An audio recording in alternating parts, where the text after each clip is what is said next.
Gastronomia Sensorial está hoje no bairro Cidade Nova, na cidade de Belo Horizonte. Estamos aqui num lugar maravilhoso, chama-se Deit Resto. Deit significa comer em inglês e resto é a junção da palavra restaurante e bistrô. Mas o que me trouxe aqui hoje foi um trabalho maravilhoso do chefe Marlon Sá. Seja muito bem-vindo ao nosso canal. Muito obrigado. É um grande prazer participar desse programa, tá? Dessa pegada gastronômica de Minas, passeando pela gastronomia mineira, pelos cantinhos, né? E eu percebo que vocês estão captando cada cantinho interessante, cada pedaço. Eu já vi algum trabalho de vocês e achei extremamente delicado, de bom gosto. Vocês estão de parabéns com o trabalho de vocês. Eu sou Marlon, sou chefe no Deit Resto e também trabalho com um projeto social chamado Hoje Vamos Jantar Fora, que é um projeto que leva alimento à população em situação de rua. Tá? A ideia é levar uma alimentação digna, uma alimentação de qualidade e não somente fazer por fazer. Né, Cris?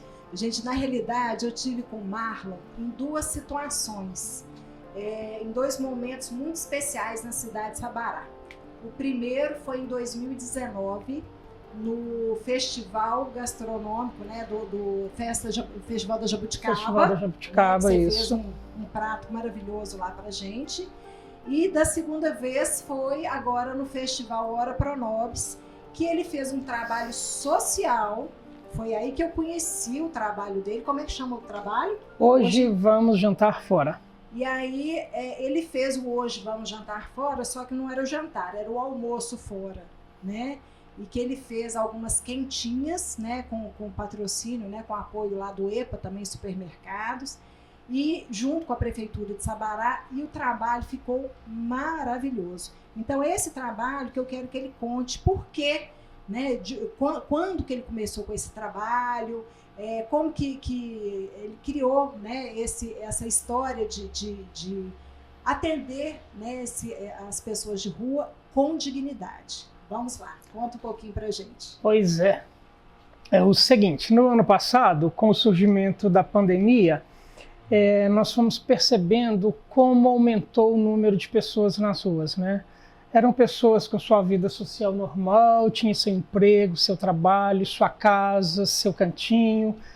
E com a perda dos seus trabalhos, dos seus empregos, essas pessoas não tiveram condição de manter seus aluguéis, suas contas, né? E com isso, inexoravelmente, sobrou a rua para eles residirem. E é uma situação muito delicada, né? É uma situação muito triste, porque pode acontecer com qualquer um de nós. Nós não sabemos a que estamos suscetíveis, né? O que pode nos esperar. Essa pandemia ensinou muita coisa pra gente, né? Sim. Principalmente fazer o bem o tempo inteiro, com certeza. Os dias, né? Sair de casa pensando o que eu posso fazer de melhor para os outros. Exatamente, isso é muito gratificante. Eu acho que essa pandemia ela delineou muitas personalidades, tá? E aflorou o que as pessoas têm por dentro. Os bons ficaram bons de verdade e quem não é e não está preocupado com o outro realmente assumiu essa condição de não se preocupar, de não ajudar, né? Mas acontece que somos humanos, né? E a gente vem de uma educação que preocupa com o outro, que está preocupado com o bem-estar do outro, né? Então, com isso, eu fiz uma ação social, uma ação solidária aqui no Deit, né? Contando com a ajuda de alguns amigos, pessoas que se solidarizaram, que se interessaram pelo projeto e resolveram ajudar. Nessa época, o projeto nem tinha o nome Hoje Vamos Jantar Fora ainda, né? Depois eu vou falar um pouco do porquê desse nome. Então, eu resolvi fazer uma rifa de um jantar para o Dia dos Namorados, que é uma data muito especial no restaurante. O restaurante tem essa pegada romântica, essa pegada de casal, de jantar. Então eu fiz uma rifa de um jantar com entrada, prato principal, sobremesa, vinho, tudo bem embalado, bem decorado. E delivery, inclusive. Estávamos fechados, né, e com a entrega, inclusive. e quem ganhasse ia receber em casa seu jantar pronto. Era simplesmente sentar-se à mesa e usufruir do jantar. E nessa ação solidária, nessa rifa, nós conseguimos adquirir uma quantia em dinheiro que deu para a gente comprar 200 cobertores. Ah, que bacana, gente. Então, compramos esses cobertores. A ideia inicial era tirar um pouco do frio da turma, né? Que o inverno do ano passado também foi rigoroso. E com isso pegamos os cobertores e vamos entregar. Só que na hora que eu pensei de levar esses cobertores, eu falei, mas que coisa mais fria. Poxa, eu com restaurante, chefe de cozinha, faço uma ação solidária com alimento e vou levar um cobertor para as pessoas, mas elas têm fome também, elas não têm só frio, né? E com isso a gente resolveu fazer um jantar e levar um jantar para 100 pessoas. Tive o apoio da Fran, que é uma super amiga, que está comigo em todas, e ela incentivou, e vamos fazer uma comida bacana, isso e aquilo, bota o que você sabe fazer, e resolvemos fazer. Inclusive nesse dia nós fizemos estrogonofe com batata palha, que eu fiz a batata palha, nós não compramos também, até esse cuidado eu quis ter, e um arroz branco bem soltinho. Tá? Inclusive, na hora de entregar para as pessoas nas ruas, uma delas virou para, ao abrir a marmita, virou para mim e falou assim, poxa, estrogonofe, há quanto tempo eu não como isso? Como se fosse uma iguaria rara, né? Uma coisa diferente. Então, assim, é muito gratificante você ter esse retorno da satisfação das pessoas. Então, eu resolvo colocar o meu conhecimento culinário nessas ações, nesses jantares, no que a gente vai levar para as pessoas na rua, né? Eu falo que são os nossos irmãos, vou levar para os nossos irmãos. E com isso, não parou mais. Isso entrou no sangue, entrou no dia a dia, entrou na vida. Então hoje vamos jantar fora, faz parte da minha vida, é um viver a cada dia a gente consegue matar a fome de 100 pessoas uma vez por semana, a gente leva toda terça-feira. E agora eu gostaria de conhecer um pouquinho da vida do chefe Marlon. Me conta como é que foi a sua infância, a sua adolescência, você estudou o quê e como que a gastronomia entrou na sua vida? Pois é, vamos lá. Eu sou Marlon, eu tenho 54 anos, sou formado em administração, eu não sou formado em gastronomia, o meu trabalho de gastronomia ele é empírico, é de trabalhar, é de fazer. E eu nasci no bairro Padre Eustáquio, numa família muito simples, muito humilde. Inclusive o prato que a gente vai fazer hoje remete ao passado. No quintal da minha casa nós tínhamos couve, ora pro nobis, as folhas todas. E ora pro nobis, lembrando de Sabará, né, gente? Sempre, não tem jeito. Sempre. Eu quis aproveitar, fazer um prato que seja típico mineiro, é um prato de autoria minha, que é um risoto caipira, tá certo? É um prato feito com arroz arbóreo, com arroz 7 grãos, com linguiça, bacon, com cebola, alho, ele tem muitos aromas, muitos perfumes, e é um prato completo, ele tem proteína, ele tem caloria, ele tem tudo no mesmo prato, tá? Além de saboroso, é um prato bem típico da nossa gastronomia mineira, né? Devido às folhas, aos defumados suínos. Então é isso, nós vamos fazer hoje um prato que remete à minha infância, lembrando do ora pro nobis, da couve, do quintal, do que a gente tinha acesso, né? Meu pai, num espaço mais distante, gostava de criar porcos, então a gente teve esse contato com essa coisa da terra mesmo de Minas. Tá? E eu estudei, eu fiz administração, né? Como eu já disse para vocês, e o meu contato com a gastronomia surgiu quando eu fui gerenciar uma pequena empresa. Final dos anos 80, né, era uma empresa de sanduíches montada por uma italiana, Sabrina Vairos, e um ex-gerente de uma McDonald's de São Paulo com a família aqui. Os dois juntaram, montaram e me convidaram para gerenciar esse espaço. Era um espaço muito bacana chamado Paninoteca. Eu acredito que algumas pessoas devam conhecer. Eu lembro demais. Você lembra? Paninoteca. Pois é, eu fui gerente da Paninoteca, né? Ela durou por uns 3 anos, aí teve aquele plano verão do Collor, que desestabilizou muitas pessoas, infelizmente precisou fechar, mas é um espaço muito bacana. A gente vendia sanduíches com uma variedade imensa de pães, de salames, de queijos, era uma coisa muito bacana. E eu comecei a sentir um interesse muito grande através disso. Tá? Eu aprendi muito com eles, com algumas receitas italianas, coisas muito bacanas e tal. E de lá para cá eu gerenciei alguns restaurantes, passei pela Torre Eiffel, na verdade Torre Eiffel, né? Que é assim que a família chama a empresa, da família Rocha. Trabalhei com eles, trabalhei no Saladelli, que era um self-service na época dos self-services. Era um maravilhoso que tinha na Prudente de Moraes, lá na Cidade de Jardim. E de lá para cá fui trabalhando em alguns restaurantes. E por fim eu fui gerente do restaurante, dos restaurantes e lanchonetes do aeroporto de Confins, né? Quando o aeroporto tinha todos os voos concentrados lá. E também gerenciei o restaurante da Pampulha, né? Que inclusive eu inaugurei como gerente aquele restaurante Pampulha Grill, que tinha no segundo pavimento do aeroporto. E de lá para cá não tem como sair a gastronomia da vida da gente, né?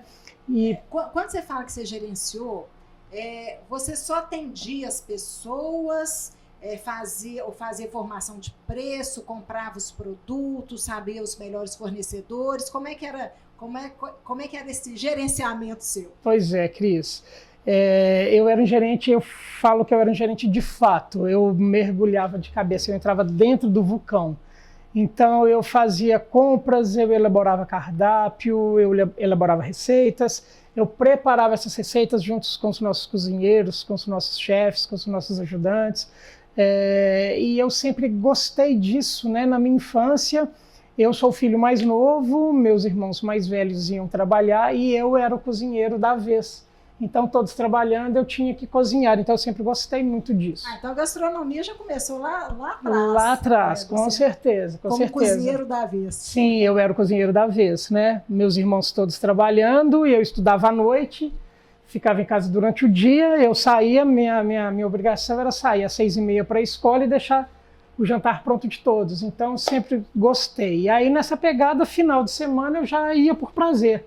Aí a gente ia fazer as nossas comidas de domingo, né? E com isso, esse prazer da gastronomia, porque é o seguinte, você cozinhar às vezes é cansativo, mas depois que quem está comendo o que você fez, o comensal, pega o prato e começa a murmurar e a comentar, não tem preço isso, né? É maravilhoso poder ouvir, né, a satisfação das pessoas com o que você preparou para ela. Então você faz para entregar e a pessoa te devolve esse carinho. Isso é muito importante. Como que você escolheu o cardápio aqui do seu restaurante? Aqui eu posso chamar de restaurante? Sim, claro, um restaurante mesmo. É o seguinte, eu quis botar no DEIT, eu escolhi esse nome porque o comer, ele abrange muita coisa, né? Então é comer, comer, comer. E eu escolhi os itens do nosso cardápio em função do que eu vivi de comida desde a minha infância até hoje. Então, as viagens feitas, os passeios, o que meus amigos, meus familiares gostavam. Eu sempre gostei muito de receber em casa os amigos, para aqueles happy hours, fazer petisquinho ali, finalizar com um jantar mais leve, uma coisa, eu sempre gostei muito disso. E eu fui escolher o meu cardápio em função dos top 10 que a gente conheceu, né, na vida toda.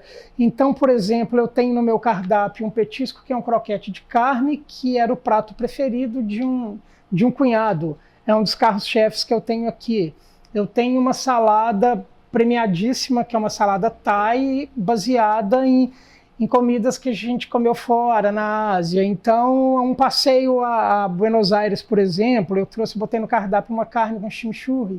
Então, eu quis pegar esse prato, por exemplo, que nós vamos fazer hoje, é um risoto, que ele é carro-chefe também no meu cardápio, agrada bastante e faz parte da minha infância, né?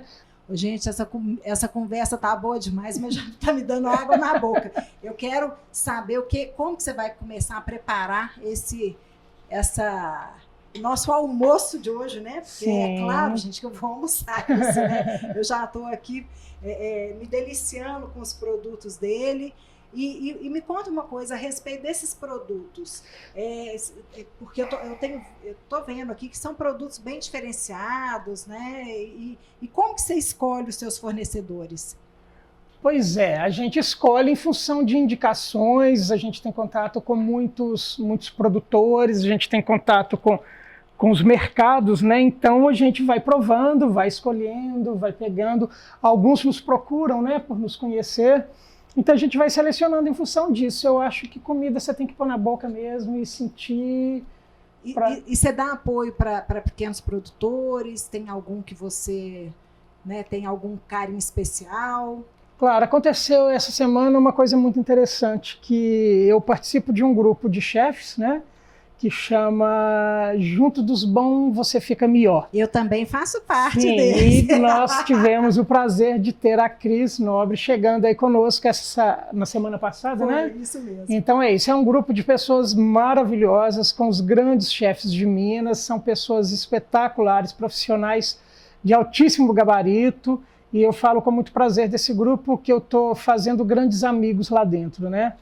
Tem pessoas ilustres lá e poxa, muito bacana tá isso. E na semana passada aconteceu um post de um dos chefes que um produtor, tá, do Alto do Rio Doce, isso é o nome do local, perto de Barbacena, é o senhor Tião. Ele é pedreiro de profissão. Peraí, a cidade Alto Rio Doce? Sim. Nossa, amo a cidade. Ah, que bacana. É a cidade do meu primeiro marido. Ah, que legal. Convivi em Alto Rio Doce, então vou lá conhecer tá vendo? quem Histórias, é. histórias e histórias. Olha só, né? gente, Alto Rio Doce, um beijo para Alto Rio Doce.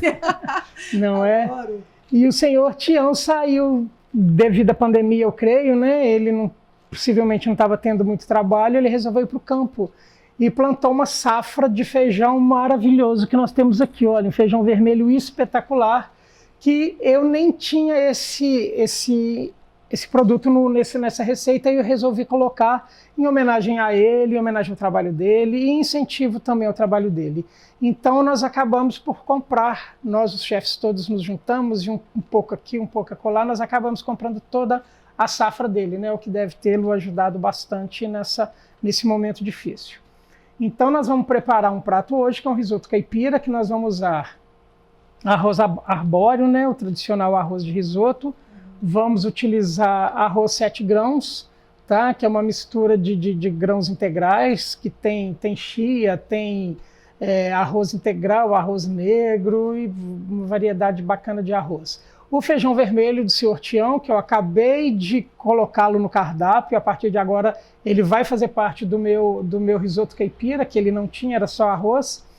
E linguiça calabresa, juntamente com bacon frito, cortadinho e frito, picadinho, manteiga, sal, alho, cebola e esses insumos normais que a gente utiliza para preparar, que eu vou falando a partir do momento que eu vou fazendo. Aqui nós já estamos com uma panela no fogo. Então vamos começar. Então vamos ao nosso prato, tá? Primeiramente nós vamos colocar um pouco de manteiga, pois não, Cris? Qual que é o nome do prato? Tá, risoto caipira. Risoto caipira, então vamos lá. Por que caipira? Porque a gente usa ingredientes da roça praticamente, né? Que é linguiça calabresa, bacon, as folhas. Então é um prato que retoma bem a nossa gastronomia mineira. Porém com toque italiano, que nós vamos utilizar o arroz arbóreo, né? Então nós vamos colocar aqui uma colher de manteiga, uma colher de azeite. Você se julga caipira também? Qual mineiro não é? Uai, sou. Não é? Mas eu gosto de ser um caipira um pouquinho mais charmoso, eu tento. Mais urbanoide, né? Não é? Exatamente. Então nós vamos aqui, juntamente com essa manteiga, nós vamos colocar um dente de alho, aliás, desculpe, 2 dentes de alho, né? Uma porção de 2 dentes de alho. Se aquilo fosse um dente de alho, ia ser um dentão. Não é? Igual da Mônica do Maurício de Souza, né? É isso mesmo. A receita completa vai estar na descrição do vídeo. Ah, perfeito. Isso é muito interessante. E essa receita é uma receita que você pode fazer em casa. Tá? É uma receita simples, um prato bem elegante, bem gostoso, mas uma receita muito simples e que você pode fazer para receber em casa, pode ser para um jantar, pode ser para um almoço, é um prato rápido, um prato fácil, porém muito saboroso. Então já estamos aqui com alho e a cebola fritando. Eu vou mostrar. Aqui eu já tenho um pouco desses grãos.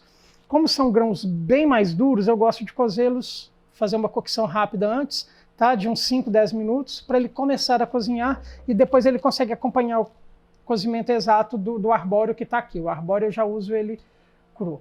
Tá? Então esse é o arroz 7 grãos, né, que a gente está utilizando. O feijão eu já tenho ele cozido também, tá? Obviamente, né, que eu não consigo cozinhá-lo assim no prato.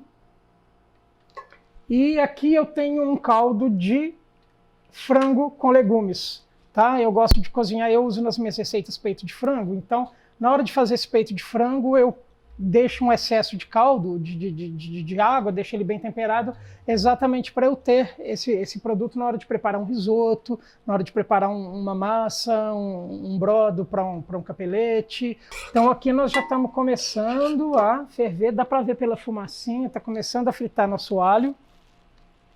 Nós vamos fritar o arroz arbóreo um pouquinho, né, como pede a receita de todo risoto. E essa base do risoto, ela serve para qualquer sabor, para qualquer tipo de risoto, né? Nós vamos começar, esse processo inicial ele serve para todos, é isso que eu quis dizer. Espero que na sonoplastia já tenha o barulhinho da friturinha, que isso é muito bacana, né? Então nós vamos utilizar aqui 1,5 xícaras de arroz arbóreo, que nós já vamos fritá-lo um pouco aqui. Eu deixei sal aqui para o caso de precisar ajustar. Aqui eu estou cortando umas ervas, né, que nós vamos finalizar o nosso risoto com manjericão, coentro, salsinha, cebolinha, né, para dar aquela perfumada final no prato, né? Eu, particularmente, eu amo coentro. Não é? Eu gosto muito. Tem gente que não gosta, né? Amo e odeio. Exatamente, amo e odeio. Então vamos lá. Já com o arroz torrado, agora nós vamos cozinhando, né? E esse é o pulo do gato para fazer um bom risoto, tá? Ai, gente, o cheiro tá me matando. O segredo tá aqui nesse caldo. Aqui eu já coloquei ervas secas, né? Desidratadas. Coloquei um pouco de salsa porque elas têm aroma diferente dos naturais, né? Então aqui eu tenho caldo de frango, botei um pouquinho de chimichurri, dei uma temperadinha nesse caldo, porque é ele que vai dar corpo ao nosso risoto, né? Então nós vamos finalizar ele como qualquer risoto, né? Com parmesão. Podemos utilizar queijo coalho, podemos utilizar um canastra, podemos utilizar um frescal sem nenhum problema. Eu aqui hoje, para atender minhas duas amigas, né, a nossa Lu que está atrás das câmeras, né, mas que é de extrema importância no nosso trabalho, né? E para atendê-las, hoje nós vamos fazer ele numa linha tradicional. Vamos utilizar um parmesão de boa qualidade, que eu acho que ele é muito importante na finalização do risoto, né?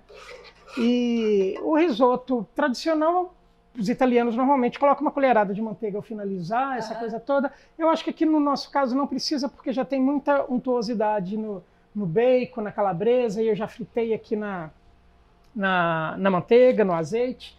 E aqui agora nós vamos já preparar o final das nossas folhas que vão para o prato, né? Aqui nós temos couve. E aqui nós vamos utilizar o famoso Ora Pro Nobis. Ora Pro Nobis, que amém. A cristã adora, né? Essa planta é muito sagrada, né?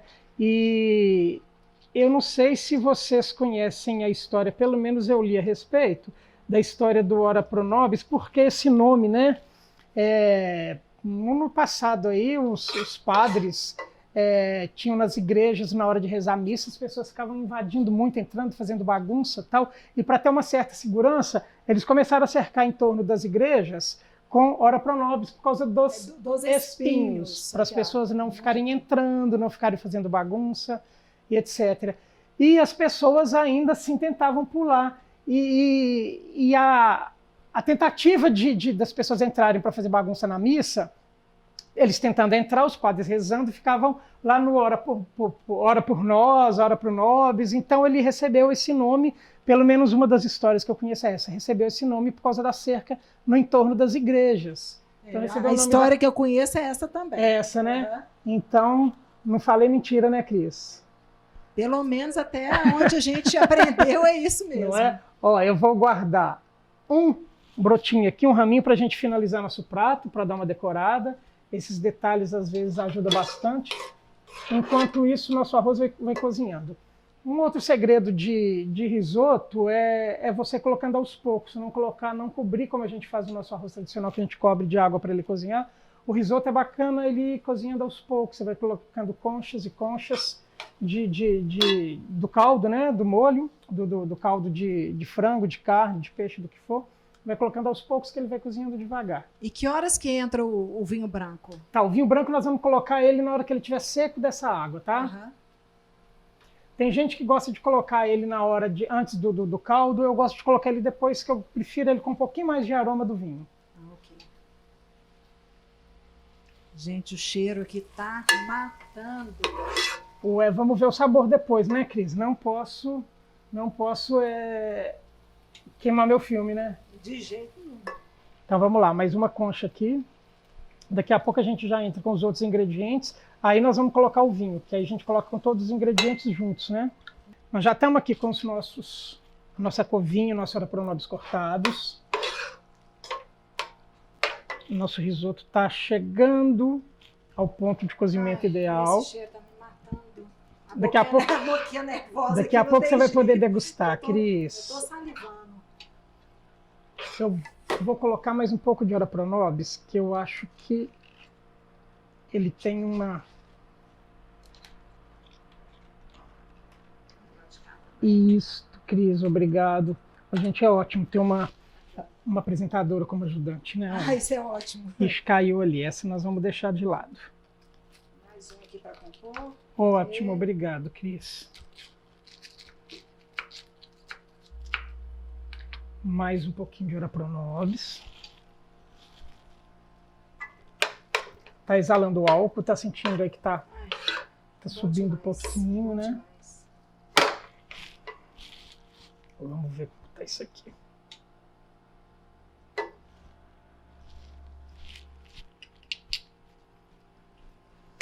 Pode cozinhar mais um pouquinho, o grão do arbóreo ainda pede mais um pouquinho de cozimento. Deixar só dar mais uma fervidinha, eu vou tampar aqui. E me conta um pouquinho a respeito do seu atendimento aqui.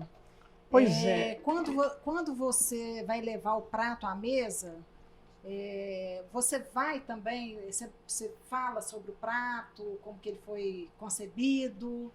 Ô Cris, normalmente não sou eu que levo o prato à mesa, né? São os nossos garçons, os nossos atendentes. Mas eu gosto de depois, quando os nossos clientes estão na metade da sua refeição, ou no final, eu gosto de dar uma passada para saber se está tudo ok, se tem algum comentário a fazer. Aí eu não preciso falar nada não, eles perguntam. Eles já vão direto nas perguntas, eles querem saber o que tem, como é feito, isso é muito bacana.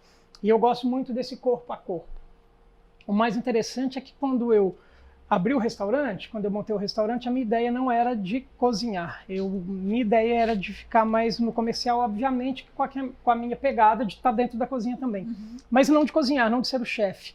E eu contratei uma pessoa que infelizmente não deu certo, por vários motivos. E a saída dessa chefe, eu entrei para a cozinha e falei, vou ficar uns 4 meses, que eu organizo, deixo tudo do meu jeito. E não saiu mais. Não. Com certeza. Não saí mais, não teve jeito, não teve jeito.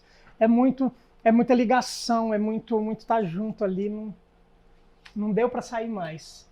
Aqui, ó, agora sim, agora os aromas estão todos aqui misturados. Vamos ver só esse cozimento ainda, que precisa de mais um pouquinho. Mas em alguns minutos já está pronto, e vocês perceberam que é um prato rápido de fazer, não é um prato difícil, desde que o mise en place esteja completinho, esteja tudo certinho. É um prato de 15 minutos, você executa, dá para fazer rápido, dá para agradar aos familiares, aos amigos. Eu acho que é um prato que vai fazer sucesso, e vocês podem fazer em casa. Agora nós estamos colocando aqui a calabresa junto com o bacon, que já foi previamente frito, né? Ele que vai dar esse toque final de defumado. E aqui nós já estamos prestes a finalizar.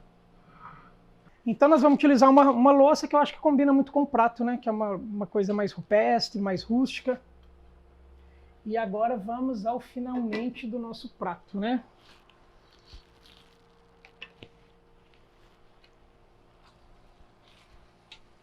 Ô, Cris, daqui a pouco você vai precisar largar o seu microfone, que você vai usar a sua boca. Ai, com certeza, já estou aqui salivando. Aqui está o nosso risoto. Nós vamos finalizá-lo com parmesão.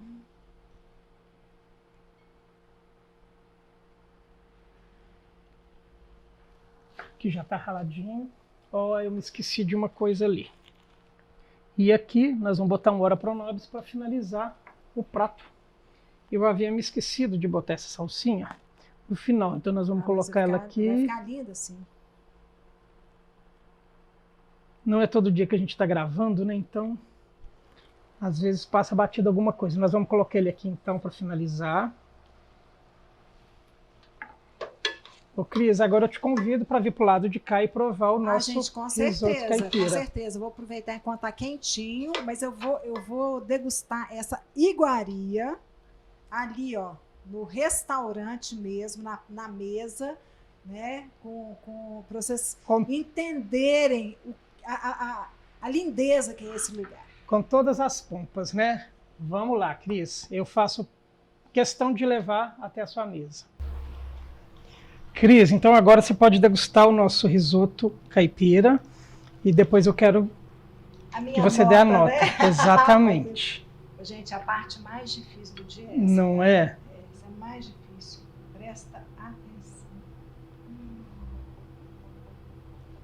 Ó.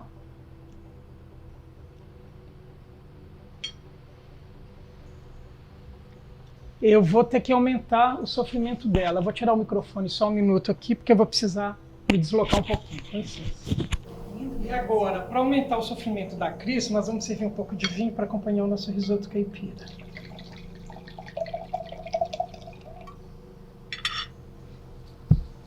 Salute! Metida, né, gente? E aí, como é que tá?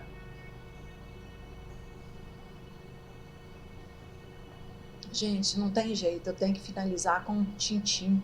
Essa comida tá maravilhosa, eu acho que eu vou comer uns 2 pratinhos desses. Não é muito fino isso não, né? Porque é só, né? Mas eu vou comer pelo menos uns 2, tá maravilhoso. Que bom. Muito obrigado. Meu querido, muito obrigada. Agradeço a sua participação no Gastronomia Sensorial de hoje. Eu que tenho que agradecer a sensibilidade de vocês. Estar com 2 peças maravilhosas aqui comigo hoje foi um grande prazer. E como dizem os tailandeses, Kup Kap Kum, que é obrigado, te agradeço e volte sempre. Ok. Muito obrigado. Obrigada.